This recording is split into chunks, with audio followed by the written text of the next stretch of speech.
Olá, no encontro de hoje iremos estudar um texto muito precioso dos ensinos do Senhor Jesus.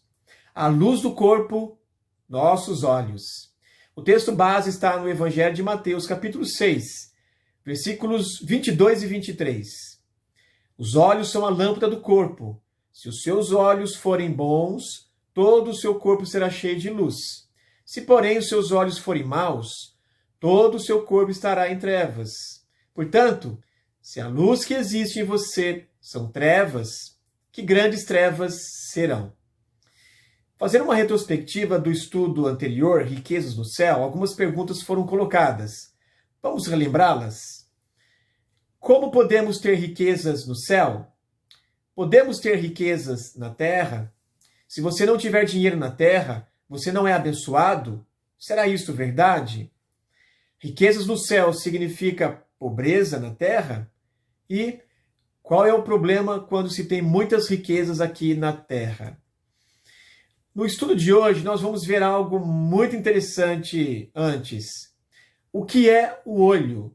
Isto mesmo. O que é o olho? O olho humano é um complexo sistema óptico capaz de distinguir até 10.000 cores. Os olhos apresentam como funções principais a visão, nutrição e proteção. Ao receber a luz, os olhos a convertem em impulsos elétricos, que são enviados ao cérebro, de onde são processadas as imagens que vemos. As lágrimas produzidas pelas glândulas lacrimais protegem os olhos de poeiras e corpos estranhos. O ato de pestanejar também contribui para manter o olho sempre hidratado e limpo. Vejam só, nem as câmeras fotográficas mais modernas chegam perto da complexidade e perfeição dos olhos humanos ao capturar uma imagem. O olho é um órgão muito importante na vida cristã. Através de um olhar, pode-se dizer muitas coisas. Quando os pais das gerações passadas apenas olhavam para os filhos, eles já entendiam o recado e provavelmente a punição que teriam. Em toda a Bíblia há relatos do olhar. Um olhar que deve ser sincero, um olhar puro e também sem maldades ou desejos impuros. Vamos ver alguns exemplos na palavra de Deus sobre este tema? No Salmo 119, versículo 37, Davi diz o seguinte: Desvia os meus olhos para que não vejam a vaidade e vivifica-me no teu caminho. Davi desejava que os seus olhos pudessem se desviar das coisas inúteis aqui da terra. Quando os olhos tendem a fixarem nas coisas inúteis dessa terra, Davi nos dá exemplo de como proceder. Salomão, em Provérbios, capítulo 4, versículo 25, diz: Os teus olhos olhem direito e as tuas pálpebras diretamente diante de ti. A menção aqui é do olhar fixo à frente, mantendo o olhar no que está adiante. Devemos deixar de olhar para trás e manter nossos olhos fixos no Senhor e no seu reino. Já o profeta Isaías, no capítulo 33, versículo 15, diz o seguinte: O que anda em justiça e fala o que é reto, o que despreza o ganho de opressão, o que com um gesto de mãos recusa aceitar suborno, o que tapa os ouvidos para não ouvir falar de homicídios e fecha os olhos para não ver o mal. Logo, aquele que anda retamente fecha os olhos para não contemplar o mal. Nosso olhar deve ser para as coisas boas e retas dessa vida. No capítulo 5 de Mateus, e nós já estudamos os versículos 28 e 29, Jesus disse que não se deve olhar para uma mulher com desejos pecaminosos, pois adultera em apenas olhar, isto é, desejar no coração. Jesus então diz: Se o olho direito te faz pecar, arranca e lança fora, pois é melhor entrar no céu defeituoso do que ser lançado no inferno. Claro que não é literal o arrancar o olho, mas é uma atitude para com Deus de abandonar as velhas práticas mundanas. A preocupação de Jesus é uma vida pura, reta, mas isso acontece quando se tem olhos puros e não cobiçar o próximo, pois isso leva à separação eterna de Deus. Em 1 de João, capítulo 2, versículo 16, o apóstolo diz que existe uma cobiça, sim, um desejo sem medida, descontrolado, dos olhos que vem do mundo e não do Pai. O mundo atrai a todos, mas a direção clara é tirar os olhos deste mundo. Os dois discípulos na estrada de Emaús, em Lucas, no capítulo 24, versículo 31 e 32, nos ensina que os olhos deles foram abertos e reconheceram que era o Senhor Jesus. Quantas vezes foi necessário o Senhor Jesus abrir os olhos dos seus discípulos para eles entenderem as Escrituras e o agir sobrenatural de Deus, o Pai.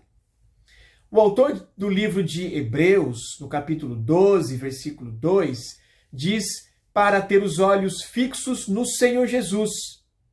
Quando o olhar está fixo no Senhor, não há distrações e nem a possibilidade de desviar o olhar, pois está fixo no Senhor Jesus.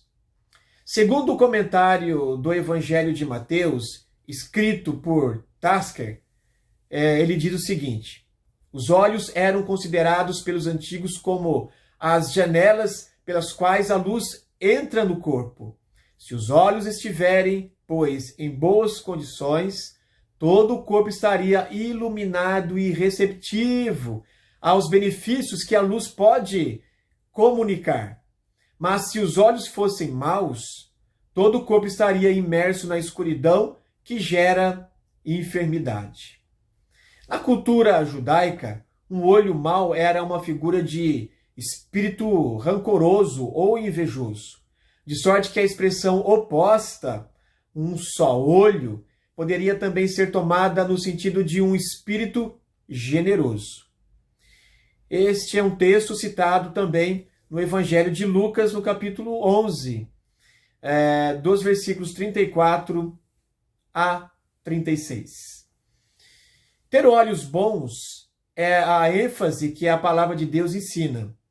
Nos dias de hoje, há um grande apelo a ter olhos ruins, a olhar para que não presta, a fixar os olhos no outro e também nas coisas materiais. A exortação da palavra de Deus é que os discípulos do Senhor, aqueles que o seguem, possam buscar ter olhos puros, ter um olhar de amor, não de acusação ou condenação. Veja o que o salmista escreveu no Salmo 121, versículo 1. Nós já conhecemos esse texto muito bem. Diz o seguinte: elevo os olhos para os montes, de onde me virá o socorro? Então, olhar para cima é a nossa principal fonte de ajuda. Olhar para o alto é olhar para o Senhor, que fez o céu e a terra. O nosso Deus é o Criador de tudo, do céu e da terra, e de cada um de nós. Quando olhamos para cima, notem só a beleza. O nosso foco é reposicionado, é transformado e purificado. Olhar para cima torna o nosso olhar um olhar puro, um olhar santo, um olhar irrepreensível. Em Apocalipse, no capítulo 1, versículo 7, João escreveu o seguinte: eis que vem com as nuvens, e todo o olho o verá. Isto mesmo, no último dia, todos os olhos verão o Senhor Jesus descendo sobre as nuvens, com poder e grande glória. Isto mesmo. Nós vamos terminar o nosso estudo, mas antes eu queria deixar uma pergunta. Como estão os seus olhos? Perguntas para pensarmos. O que é o olho? O que Jesus quer dizer com arrancar o olho direito? Porque é necessário tirar os olhos desse mundo. Quais as suas implicações? O que aconteceu com os olhos dos discípulos na estrada de Emaús? E por que foi tão importante aquele encontro com Jesus ressuscitado? O que é estar com o olhar fixo no Senhor Jesus? E os olhos são a lâmpada do corpo. O que isso quer nos dizer? Vou deixar aqui um versículo para memorizar. Está em Provérbios, capítulo 4, versículo 25. Que os seus olhos olhem direito e que as suas vistas se fixem no que está diante de você. Termina então aqui o nosso estudo. Que tenhamos, todos nós, bons e puros olhos. Que Deus abençoe a sua vida abundantemente.